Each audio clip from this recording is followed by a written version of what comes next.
No one ever told me that you can have night sweats.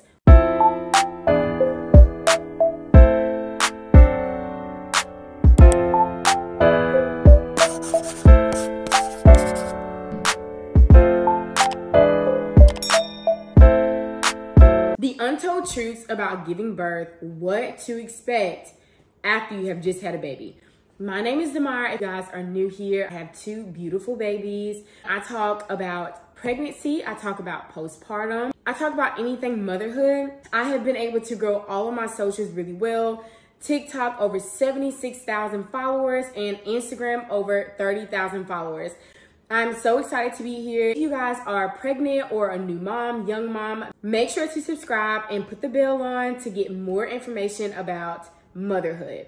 Let me just start off by saying I love to make these videos because when you go in and when you have a baby and you go to that first appointment, or even when you go to your last appointment, or even the appointments after you've had a baby, the doctors, in my opinion, do not do well about explaining what could happen after postpartum. They don't do a good job of explaining this could happen or this could happen. And I felt like being a young mom, I went through these things by myself, and that's why I love to give you guys information to just give you that heads up. I feel like we deserve to have a heads up, and I feel like the doctors don't give you that. In this video, we're gonna talk about some things that happen postpartum to get you ready, because these things happen, and I was like, what in the world am I going through?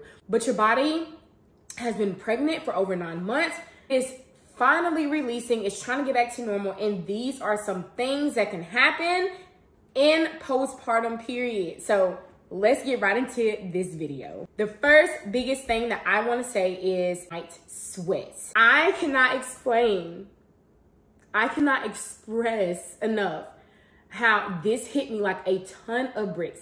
What is night sweats? Night sweats is excessive sweating. Y'all, I was drenched.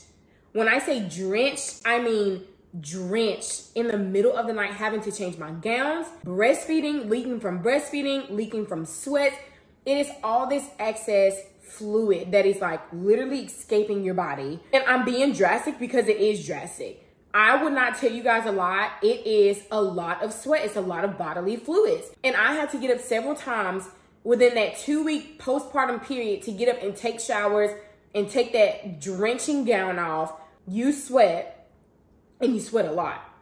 It is crazy that they don't tell you this, but you could have night sweats. The second thing is heart rate drops. I disclosed in another video, it is normal when your heart rate goes up during pregnancy because you are not only pumping enough blood for you, but also for your baby. But no one told me this. When I had my son, my heart rate dropped into the 40s, and it scared the living daylights out of me. And I went to the emergency. They made sure my heart wasn't enlarged.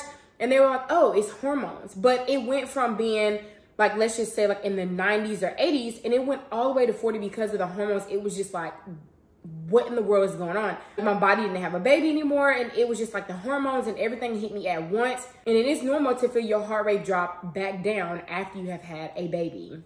The bleeding. I thought that I knew what the bleeding was gonna be like, but y'all, some women, let me put this out there first, some women do not have much bleeding at all. My second, I didn't have as much because they said that they quote unquote clean me out really good.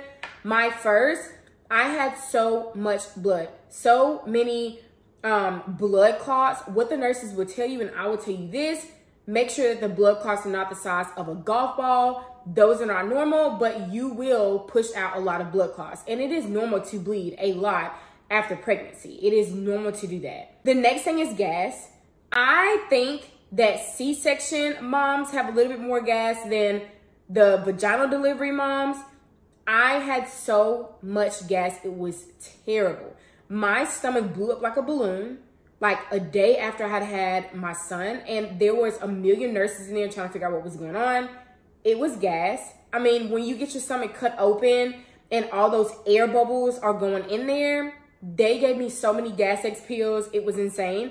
But you will be farting a lot. You will be getting rid of gas a lot. You will be burping a lot. I'm here to tell you, prepare for that because you may have that. The next one is shortness of breath. I personally did not have this with the first two, but I have heard of a lot of women say that they have had shortness of breath. And it does make sense because all your organs are being pushed up to the top. And when you have that baby, everything drops. And it's just like all those organs are still sitting up there. It takes time for those things to move back in place, and you can become short of breath. It is normal, but if it gets too out of hand, I always tell you guys, make sure to call your OBGYN, go to the hospital if it's on a weekend, make sure that you're getting checked out. Hair loss, hair loss, hair loss. I cannot explain how important it is to continue to take your prenatal vitamins after you've had your baby. I made this mistake. A lot of people make this mistake, but I'm telling you, don't make this mistake. Take your prenatals at least 3 months after you've had your baby. I lost a lot of hair around my edges, as most women does, and it gets really fair, gets really thin, and you just lose a lot of hair postpartum. And it's normal. It's due to hormone changes. Like I said, your body is just going through so many changes. It's excessive weight loss and weight gain. I was surprised to know that some women actually gain weight if they're breastfeeding. My friend says she doesn't lose her weight, but she literally gains her weight. For me, I lost a lot of weight. It was a lot of excess water, stuff like that. So I was able to drop a lot of weight very quick, and it was just super easy. The next one is gonna be crying a lot. Expect to cry a lot. Expect to be like, what in the world? Expect for everything to be super sensitive to you. It is normal to cry, and it is normal to have the baby blues, depression, and postpartum psychosis. Postpartum baby blues is a shorter term basically for postpartum depression. And postpartum depression typically lasts over that 6-week period. And it is extreme, you know, like sadness, postpartum anxiety is extreme, like just all over the place. Like, is my baby breathing constantly? Is, you know, this going to happen to him? Is this going to happen to him? And it's important that you know the difference between postpartum baby blues, postpartum depression, and postpartum anxiety. They are all quote unquote normal in a way, but there is medication if you want to go that route to getting yourself checked out. Postpartum psychosis is hallucinations, hearing things, seeing things that are not there. I personally have never had this, but it is an extreme medical illness that you would need to go and get checked out if you are feeling those things. And so it's important just to know that these things can happen, and that's why I do these type of videos, to help you guys and to let you know that, you know, postpartum is not a piece of cake. It is a lot. Pregnancy is a lot, and your body is going through and has went through a lot. And it's just important to know those things. But I'm gonna get off here. I hope this video was really helpful. Please comment anything, any questions down below, and let me know if you guys have any more ideas or any questions. See you guys later.